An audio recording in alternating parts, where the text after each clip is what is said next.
6:01. 6:01. Gonna start at 6:01. Why 6:01? Because it has to be after 6. Oh. I'm not going to jail for you About guys. 6 o'clock and 5 Yeah, seconds. you're really funny. I'm not going to 6:01. jail for you guys.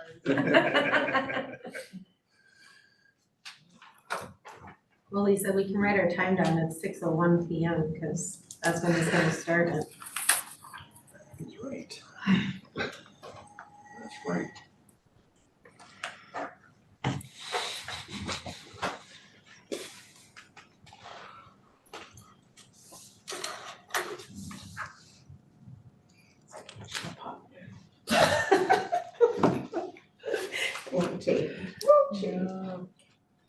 Here we go. Call to order the special meeting concerning truth and taxation for Independent School District 695. Lisa, just note who is present. Approval of the agenda. Can I entertain a motion for that? So made. Support. Correct. By Director Aha, supported by Director Ron Sauter. Hearing no discussion, all in favor signify by saying aye. Aye. Opposed? Motion carries. And we'll get right to item number 3, presentation of the tax levy and fiscal 2025 budget by Mr. Kaiser. Yes, thank you. So, truth and taxation on the agenda here today. 1, we'll go through the meeting requirements. 2, we'll have a discussion on what the levy is, the process, and what our current levy is proposed at. And then 3, a budget review going through the current fiscal year revenue and expense breakdown. So the requirements of the meeting here today, 3 main ones, going through the 2024 pay 25 proposed property tax levy, highlighting what the changes are and the purposes for the changes, reviewing the current year budget, and then allowing for public comment and questions. So just a little background information on the levy cycle. So for this year, the process started in July 2024, and tonight we'll be certifying the final levy here in December. Property owners then pay taxes in May and October on this levy that we're certifying tonight. And then the taxes paid by property owners are used for the district for fiscal year 2026 expenditures.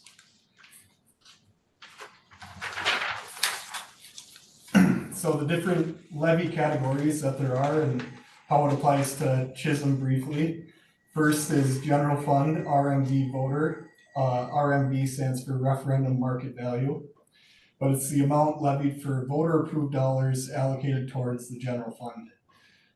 And the voters here renewed the district's operating levy for 10 years in 2022.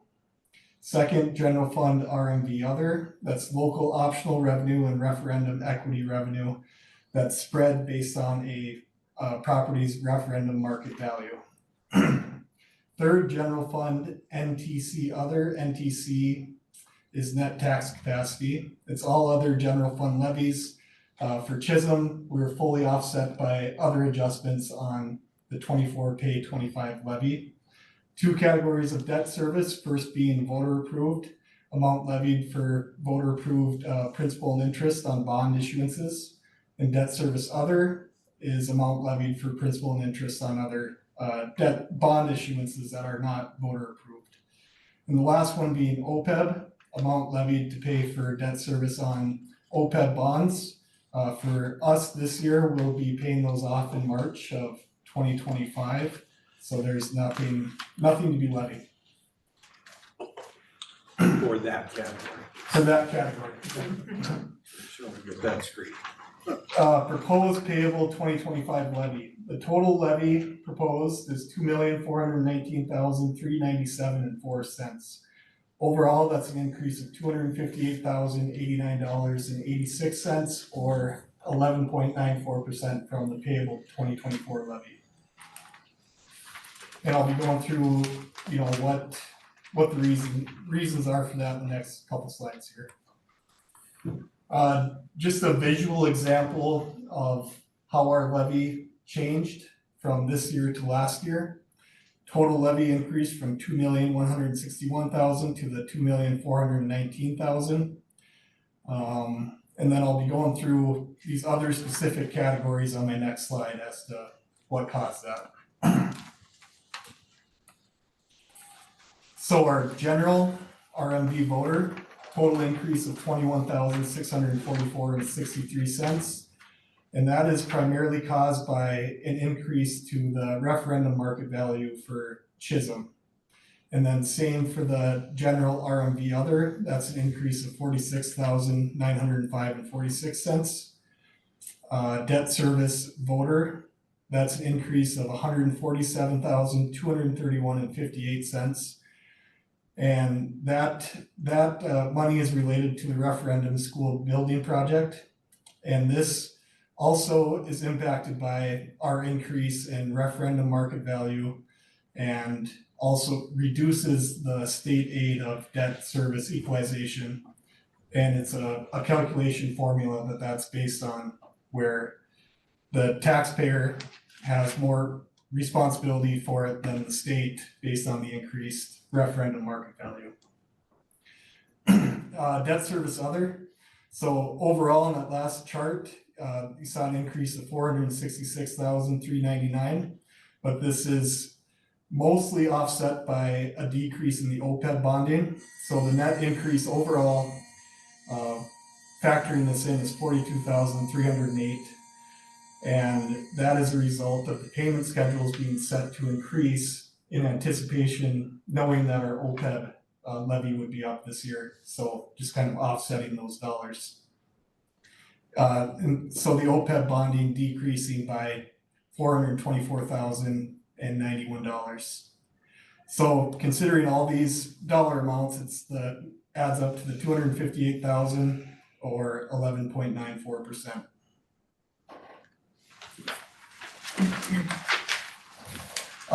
This just wanted to demonstrate some of the changes. Here I have 3 different categories on this graph: the market value percent change, the referendum market value percent change, and the net tax capacity percent change. So you can see the last couple of years, there's been significant increases compared to the first 2 on this chart here. So that is kind of the result of the increase we're seeing from a taxpayer market value standpoint compared to some of the state aid calculations. Here I just kind of wanted to give everyone a comparison of where we're at compared to some of the surrounding districts here. So you can see where Chisholm is by the arrow there. And also just wanted to point out, Chisholm was on the higher end of percent increase as far as referendum market value for this year compared to area school districts. And Hibbing was as well on the higher end of it.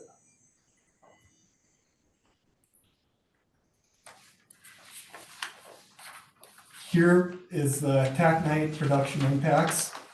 So I just want to demonstrate the amount of taconite production that comes through the levy, and that's what offsets some of these other categories as well. But 475,694 related to taconite production.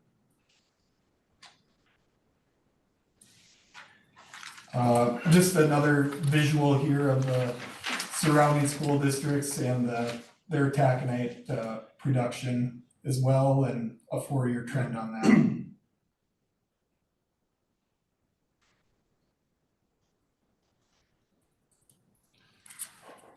Now to go through some of the budget. So this is our overall budget. This was approved in May of 2024 for fiscal year 25.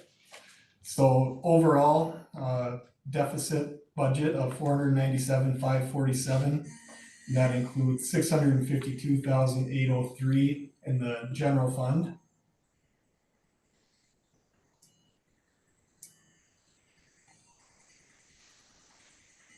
A breakdown of our revenues by source. So local sources accounted for 3 million, or we're budgeting 3,500,000. State sources 8,600,000.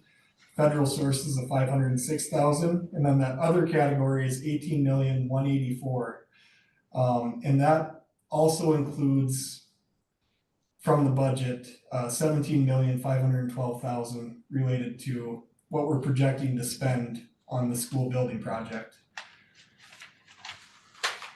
So factoring that out or making an adjustment there, the state sources would be our largest source of revenue. And then also have one budgeted expense by area.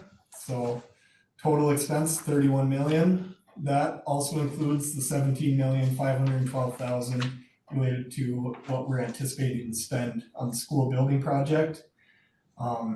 Taking that into consideration, the salaries and benefits and are the largest chunk of expenditures for the district.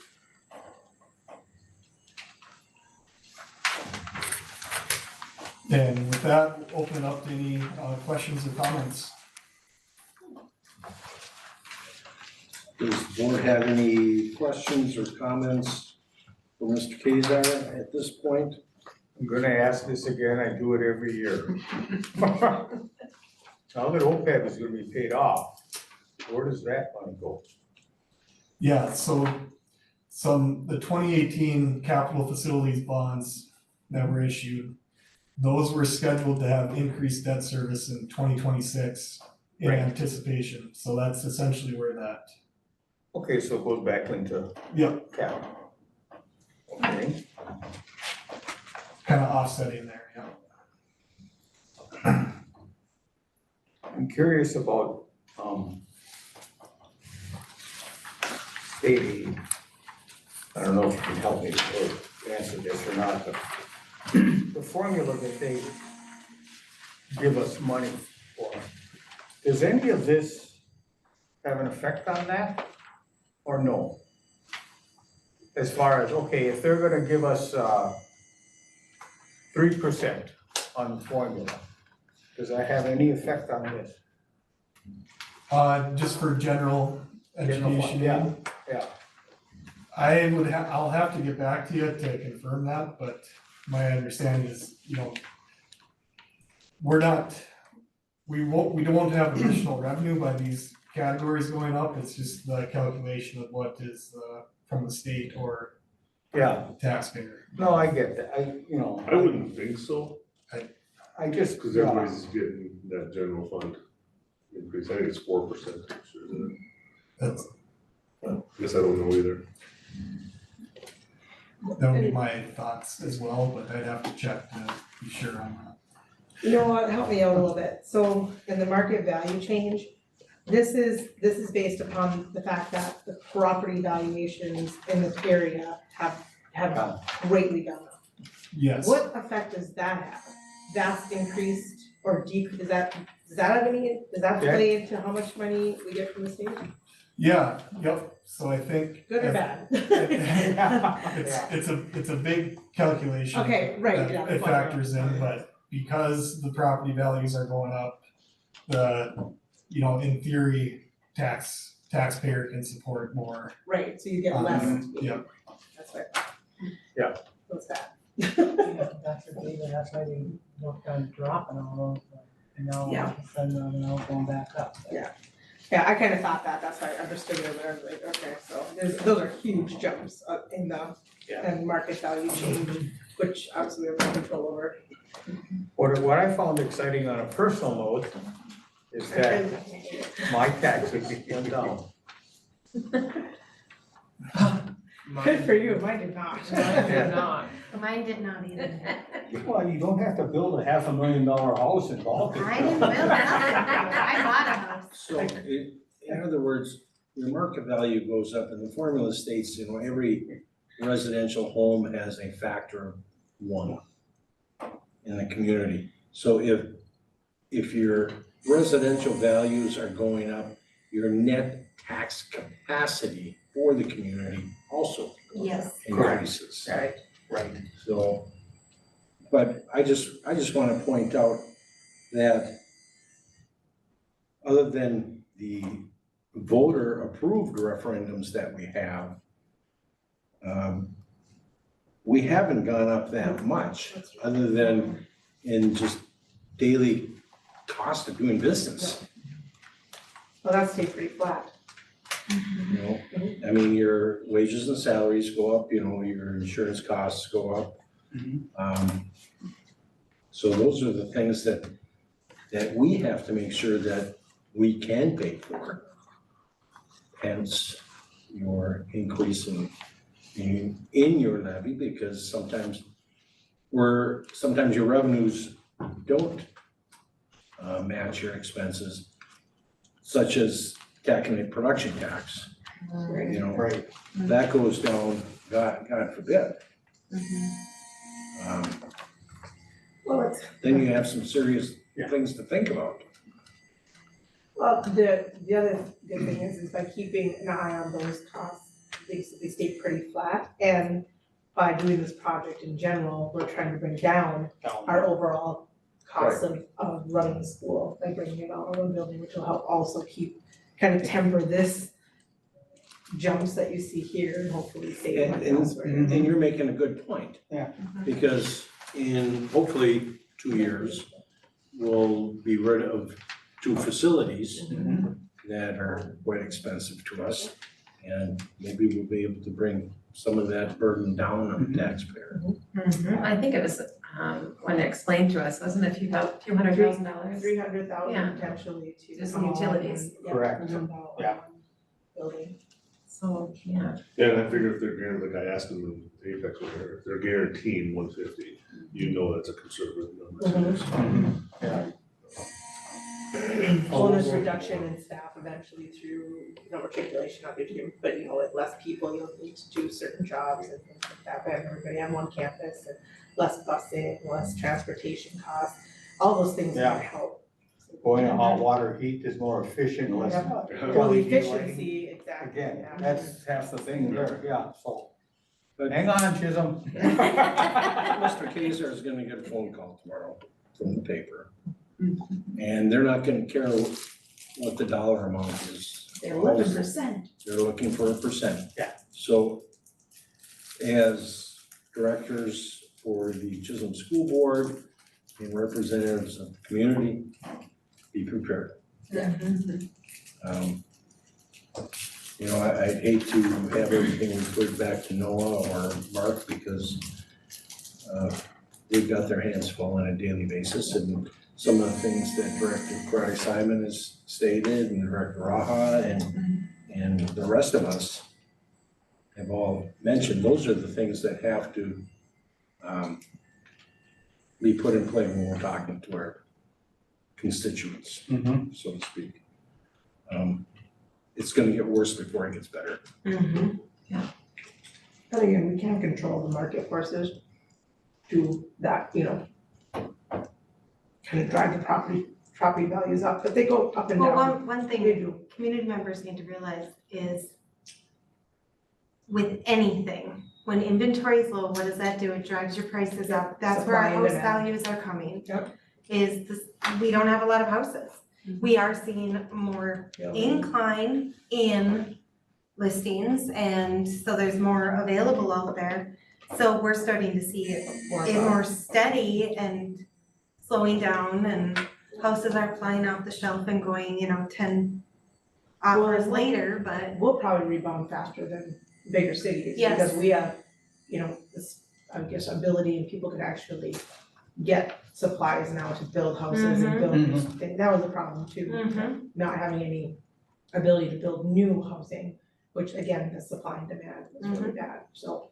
Well, now with that new development coming out, they're gonna start with 25, but they're going to increase it to 80 properties for sale in Chisholm, Nice. which, yeah, like you said, it's all kind of doom and gloom, but it's all gonna be good. Yeah. Fingers It's crossed, gonna you know? get better, it's gonna get better when there's more availability that I kind of tapers everything out of that.